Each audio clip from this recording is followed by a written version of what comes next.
नमस्कार, मैं हूं देवेंद्र कुशवाहा। आईबीएन भारत के इस खास बुलेटिन समाचार दुनिया में आपका स्वागत है। आज समाचार दुनिया में होगी दुनिया भर की अहम खबरों की बात, साथ ही होगी कवर स्टोरी पर चर्चा, जिसमें जानेंगे स्वास्थ्य मंत्रालय द्वारा जारी कोरोना के आंकड़ों के बारे में। लेकिन सबसे पहले डालते हैं सुर्खियों पे नजर। कोरोना से मचा कोहराम, 24 घंटे में 78,357 नए केस, 8 लाख से ज्यादा एक्टिव केस, रिकवरी रेट 76.94%। अमेरिकी विदेश मंत्रालय ने जारी किया बयान, कहा पड़ोसियों को उकसा रहा है बीजिंग के खिलाफ खड़े होने की अपील। रक्षा मंत्री राजनाथ सिंह का रूस दौरा, 3 दिन के दौरे पर राजनाथ सिंह एससीओ मीटिंग में होंगे शामिल। राजनाथ सिंह मास्को के लिए रवाना। भारत चीन सीमा पर तनाव जारी, नेपाल बॉर्डर पर भी बढ़ी सतर्कता, उत्तराखंड में अलर्ट पर आईटीबीपी। बिहार में मांझी और नीतीश का गठबंधन, जेडीयू अपने कोटे से मांझी को देगी सीट, एनडीए के सहयोगी के तौर पर लड़ेंगे चुनाव। सीएम हेमंत सोरेन ने केंद्र सरकार पर बोला हमला, कहा झारखंड के संसाधन से पूरे देश का पेट भरने की तैयारी में केंद्र सरकार। इन तमाम अहम खबरों में कुछ खबरों पर करेंगे चर्चा, लेकिन सबसे पहले कवर स्टोरी पर करेंगे बात। आज कवर स्टोरी में जानेंगे स्वास्थ्य मंत्रालय द्वारा जारी कोरोना के आंकड़ों के बारे में। देश में कोरोना वायरस की चपेट में आने वाले लोगों की संख्या तेजी से बढ़ रही है। भारत में कोरोना वायरस की चपेट में आने वालों का आंकड़ा 37.6 लाख पहुंच गया है। वहीं अब तक 29 लाख से ज्यादा मरीज स्वस्थ हो चुके हैं। एक रिपोर्ट देखिए। कोरोना वायरस की चपेट में आने वाले लोगों की संख्या तेजी से बढ़ रही है। भारत में कोरोना वायरस की चपेट में आने वालों का आंकड़ा 37.6 लाख पहुंच गया है। वहीं स्वास्थ्य मंत्रालय के अनुसार देश में स्वस्थ होने की दर 76.94% है। वहीं इस महामारी से मरने वालों का आंकड़ा 66.3 हजार हो गई है। देश में संक्रमण से मृत्यु दर करीब 1.77% है। वहीं भारतीय जनता पार्टी से उत्तर प्रदेश के उपाध्यक्ष एवं नोएडा से विधायक पंकज सिंह कोरोना वायरस से संक्रमित पाए गए हैं। पंकज सिंह रक्षा मंत्री राजनाथ सिंह के बेटे हैं। विधायक पंकज सिंह ने उन सभी लोगों से अपनी जांच कराने का आग्रह किया जो हाल में उनके संपर्क में आए हैं। पंकज सिंह ने ट्वीट कर ये जानकारी दी। कोरोना वायरस के शुरुआती लक्षण दिखने पर मैंने अपनी जाँच कराई और जाँच रिपोर्ट पॉजिटिव आई है। डॉक्टरों की सलाह पर अस्पताल में भर्ती हुआ हूँ। मेरा अनुरोध है कि आप में से जो भी लोग गत कुछ दिनों के दौरान मेरे संपर्क में आए हैं, कृपया स्वयं पृथकवास में चले जाएं और अपनी जांच करवाएं। वहीं बुधवार सुबह स्वास्थ्य मंत्रालय ने भी कोरोना के आंकड़े जारी किए। देश में अब तक कोरोना मरीजों की कुल संख्या 37 लाख हो गई है। कोरोना से मरने वालों का आंकड़ा 66,000 हो गया है। देश में अब तक ठीक हुए मरीजों की संख्या 30,000 हो गई है। पिछले 24 घंटे में कोरोना के नए मामलों की संख्या 78,000 हो गई है। पिछले 24 घंटे में कोरोना से हुई मौतों की संख्या 1,000 हो गई है। देश में कुल एक्टिव केस 8 लाख है। उत्तर प्रदेश में बांदा शहर के फूटा कुआं क्षेत्र में एक परिवार के 32 सदस्य कोरोना वायरस से संक्रमित पाए गए हैं। सोमवार को जिले में कोविड-19 के 44 नए मामले सामने आए, जिसमें बांदा शहर के फूटा कुआं मोहल्ले में एक ही परिवार के 32 सदस्य शामिल हैं। जिले में अब तक कोविड-19 के 807 मामले सामने आए हैं, जिसमें 8 लोगों की मौत हो चुकी है और 360 लोगों का अभी इलाज चल रहा है। 440 मरीज ठीक होकर अपने घर जा चुके हैं। वहीं मध्य प्रदेश में मंगलवार को कोरोना वायरस संक्रमण के 1500 नए मामले सामने आए हैं। राज्य में पिछले 24 घंटे में इस बीमारी से 32 और व्यक्तियों की मौत की पुष्टि हुई है, जिससे मरने वालों की कुल संख्या 1400 हो गई है। मध्य प्रदेश के सीधी लोकसभा सीट की भाजपा सांसद रीति पाठक भी आज कोरोना वायरस संक्रमित पाई गई हैं। प्रदेश में कुल 65,000 संक्रमितों में से अब तक 50,000 मरीज स्वस्थ होकर घर चले गए हैं और 15,000 मरीजों का इलाज विभिन्न अस्पतालों में चल रहा है। वहीं ओडिशा में 2 और विधायक मंगलवार को कोविड-19 से ग्रस्त मिले, जिसके बाद राज्य में संक्रमित विधायकों की संख्या 16 हो गई है। बारी से विधायक सुनंदा दास ने ट्विटर पर लिखा, मुझे कोविड-19 की पुष्टि हुई है। अब मैं घर पर हूँ, पृथकवास में हूँ और ठीक हूँ। पिछले कुछ दिन में मेरे संपर्क में आए लोगों से अनुरोध है कि आवश्यक हो तो अपनी जांच करा लें। वहीं भुवनेश्वर उत्तर से पहली बार विधायक बने सुशांत कुमार राउत ने सोशल मीडिया पर एक पोस्ट में कहा कि वह भी संक्रमित पाए जाने के बाद घर पर पृथकवास में है और उनकी हालत स्थिर है। वहीं आंध्र प्रदेश में कोरोना वायरस के मामलों का बढ़ना लगातार 7वें दिन भी जारी रहा। प्रदेश में मंगलवार को 10,000 मामले सामने आए हैं। राज्य के कोविड-19 चार्ट के मुताबिक 4,45,000 मरीजों में से 3,40,000 लोग ठीक हो चुके हैं, जबकि 4,000 संक्रमितों की मौत हुई है। सरकारी आंकड़ों के मुताबिक प्रदेश में 1 से 31 अगस्त के दौरान 2,80,000 मामले सामने आए हैं और 2.5 लाख मरीज ठीक हुए हैं तथा 2500 लोगों की मौत हुई है।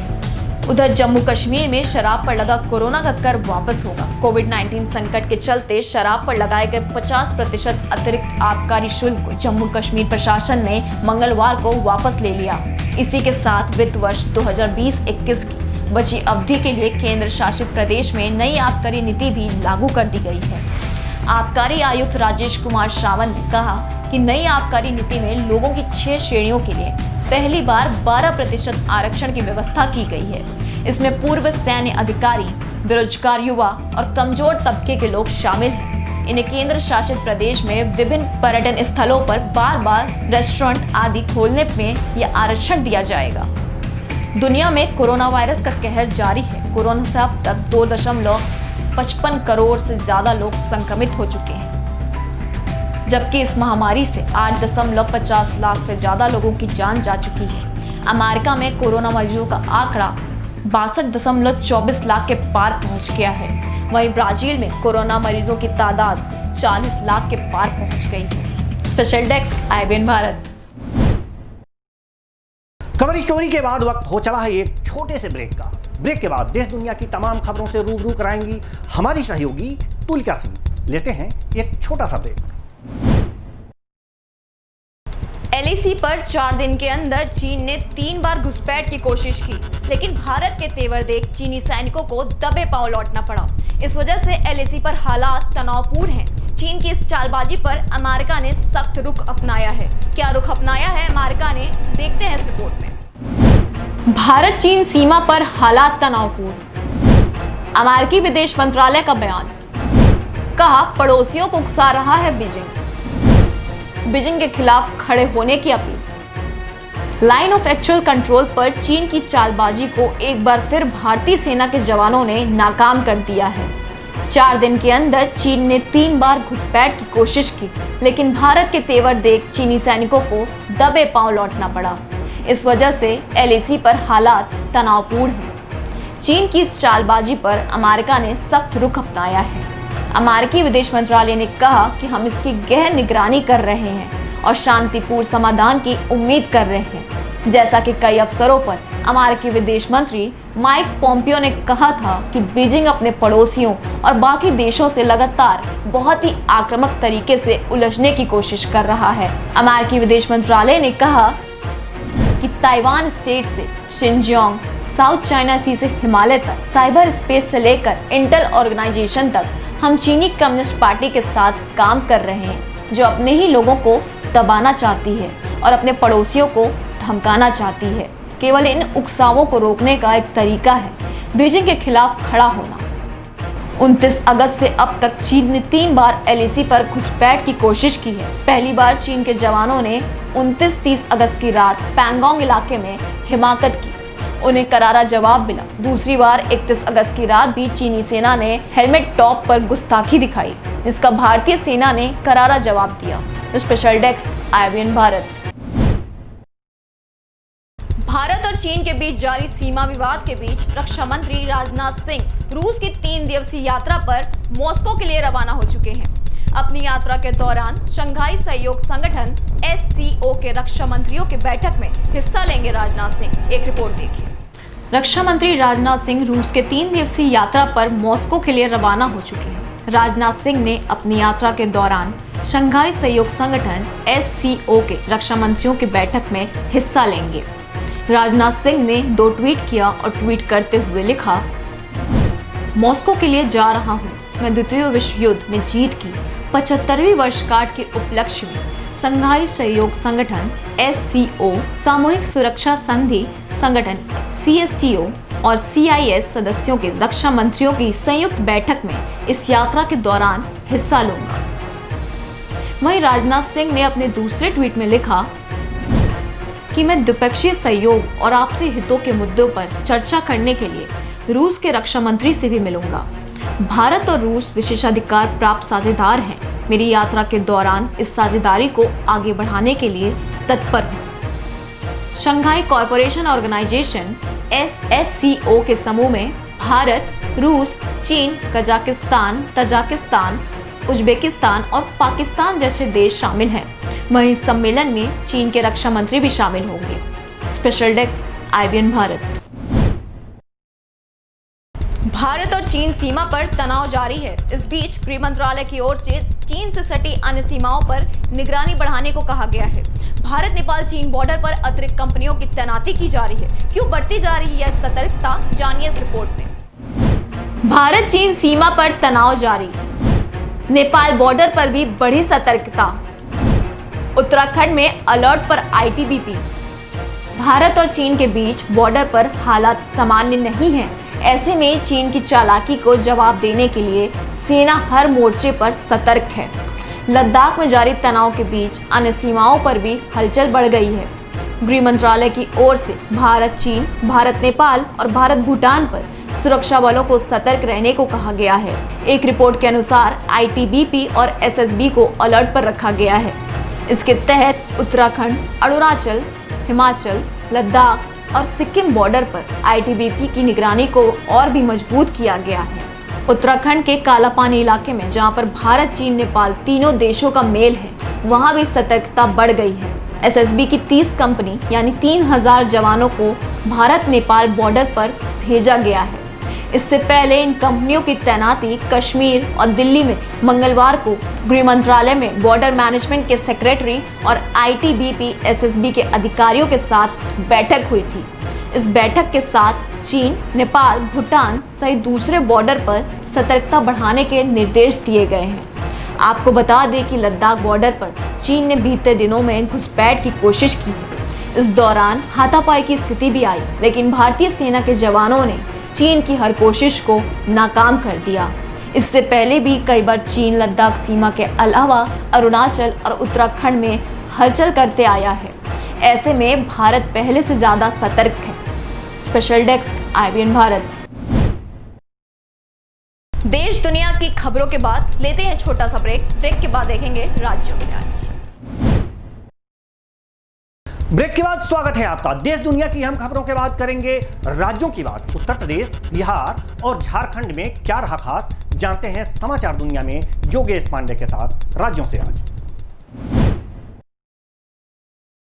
यूपी में बाढ़ पीड़ितों की समस्याएं थमने का नाम नहीं ले रही हैं, तो वहीं घाघरा की कटान को रोकने के लिए अब लोगों का शासन प्रशासन से भरोसा उठने सा लगा है और अब बाढ़ पीड़ित किसान केवल भगवान के भरोसे ही हैं। देखिए एक रिपोर्ट। यूपी में बाढ़ क्षेत्रों का जायजा लेने मुख्यमंत्री और मंत्री भले ही हवाई सर्वेक्षण कर जायजा ले रहे हैं, लेकिन वो हवाई सर्वेक्षण हवाई सा ही नजर आ रहा है, क्योंकि बाढ़ पीड़ित लोगों ने अब घाघरा की कटान से बचाव के लिए ईश्वर का सहारा लेना शुरू कर दिया है। तहसील कैसरगंज के ग्राम मंझारा तौकली के अंतर्गत मजरा 1100 रेती के सैकड़ों ग्रामीणों ने घाघरा की कटान से बचने के लिए घाघरा के तट पर कीर्तन, हवन, पूजन और जप करना शुरू कर दिया है। घाघरा नदी के किनारे 1100 रेती में हजारों ग्रामीणों ने एकत्र होकर विधि विधान के साथ कटान रोकने के लिए घाघरा की पूजा शुरू कर दी है और मां गंगा के जयकारे लगाए। ग्रामीणों का कहना रहा कि पिछले कई वर्षों से गुहार लगाने के बावजूद भी शासन प्रशासन द्वारा कटान रोकने के लिए कोई ठोस कदम नहीं उठाए गए हैं। इसलिए अब मां गंगा की पूजा ही एकमात्र सहारा है। इन्हीं के पूजन अर्चन से घाघरा की कटान से निजात मिल सकती है, क्योंकि अब शासन प्रशासन पर कोई भरोसा नहीं है। Special desk IBN Bharat. Bihar के पूर्व मुख्यमंत्री और हिंदुस्तानी आवाम मोर्चा के प्रमुख जीतन राम बिहार विधानसभा चुनाव में अपना राजनीतिक सहयोगी आखिरकार तय कर ही लिया। महागठबंधन से अलग होने के बाद मांझी अब गुरुवार को जेडीयू के साथ अपने गठबंधन का ऐलान करेंगे। देखिए एक रिपोर्ट। बिहार विधानसभा चुनाव में पूर्व मुख्यमंत्री और हिंदुस्तानी अवाम मोर्चा के प्रमुख जीतन राम मांझी महागठबंधन से नाता तोड़ने के बाद से ही कयास लगाए जा रहे थे कि वे जल्द ही एनडीए में शामिल हो सकते हैं। जीतन राम मांझी के नीतीश कुमार के साथ जाने की आधिकारिक पुष्टि हो चुकी है। हिंदुस्तानी अवाम मोर्चा के 3 सितंबर को जेडीयू के साथ गठबंधन का ऐलान होगा। हालांकि इस बात के भी कयास लगाए जा रहे थे कि जीतन राम मांझी अपनी पार्टी का विलय जेडीयू में कर सकते हैं, लेकिन अब गठबंधन की पुष्टि होने के साथ इन सारे कयासों पर विराम लग चुका है। सूत्रों की माने तो जीतन राम मांझी की जेडीयू के साथ डील फाइनल हो गई है। नीतीश कुमार अपने कोटे से मांझी को 9 सीट देंगे, जिस पर मांझी राजी हो गए हैं। जेडीयू के साथ गठबंधन के बाद मांझी की एक तरीके से घर वापसी होगी, क्योंकि मांझी जेडीयू में ही रहे और फिर अपनी पार्टी बनाकर एनडीए के साथ मिलकर पिछला चुनाव लड़े थे। दरअसल 2014 लोकसभा चुनाव में बुरी तरीके से हारने के बाद नीतीश कुमार ने मुख्यमंत्री पद से इस्तीफा दिया था, जिसके बाद उन्होंने जीतन राम मांझी को मुख्यमंत्री बनाया था। हालांकि करीब 9 महीने के बाद वह मांझी को हटाकर खुद सीएम बन गए थे। इसके बाद मांझी ने अपनी अलग पार्टी बना ली थी। 2015 का विधानसभा चुनाव मांझी ने एनडीए के साथ लड़ा था, लेकिन महज 1 सीट ही जीत सके थे। इसके बाद उन्होंने महागठबंधन से हाथ मिला लिया था। 2019 का लोकसभा चुनाव मांझी ने महागठबंधन के साथ मिलकर लड़ा था।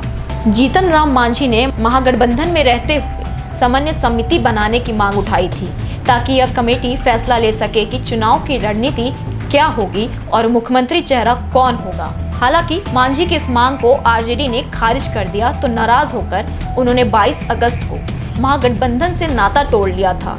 इसके बाद 27 अगस्त को मांझी ने नीतीश कुमार से मुलाकात की थी। इसके बाद से माना जा रहा था कि जल्द ही एनडीए में शामिल हो सकते हैं। हिंदुस्तानी अवाम मोर्चा के प्रवक्ता दानिश रिजवान ने कहा कि नीतीश कुमार के नेतृत्व में बिहार में विकास की बयार बह रही है और एनडीए अच्छा काम कर रहा है। ऐसे में अगले 24 घंटे में उनकी पार्टी महागठबंधन को लेकर पूरी स्थिति स्पष्ट हो जाएगी। इससे साफ है कि मांझी अब जेडीयू के साथ जाने का मन बना चुके हैं और गुरुवार को इस बात पर मुहर लग जाएगी। Special desk IBN Bharat. Jharkhand के मुख्यमंत्री हेमंत सोरेन ने केंद्र सरकार को आड़े हाथों लिया। उन्होंने कहा, हमारी स्थिति खुद खराब है और हमारे संसाधनों पर उनका राज नहीं चलेगा। अब ऐसा नहीं चलेगा। राज्य सरकार का जो भी अधिकार है उसे लड़कर हासिल करेंगे। मुख्यमंत्री हेमंत सोरेन ने केंद्र सरकार पर आरोप लगाते हुए कहा कि जीएसटी पर राज्य सरकारों को उलझाए रखने का खेल खेल रही है और केंद्र सरकार के इन चालों को राज्य सरकार गंभीरता से ले रही है। राज्य सरकार इस विषय पर पूरी तैयारी के साथ हर प्लेटफॉर्म पर अपनी बात रखेगी। सोरेन ने कहा कि हमारे राज्य के संसाधनों से पूरे देश का पेट भरने की तैयारी की जा रही है। अकेले झारखंड के संसाधनों से ही केंद्र सरकार को 5,000 करोड़ रुपए का शेष मिलता है और इस राशि से ये अपनी जेबें भरते हैं। पर्याप्त संसाधन होते हुए भी उत्पादक राज्य झारखंड की स्थिति खराब रहे और यहाँ के संसाधनों पर केंद्र सरकार का राज हो, ऐसा नहीं चलेगा। उन्होंने कहा, हम अपना अधिकार लड़कर लेंगे। Special desk IBN Bharat. समाचार दुनिया में आज के लिए बस इतना ही। मुझे दीजिए इजाजत। नमस्कार।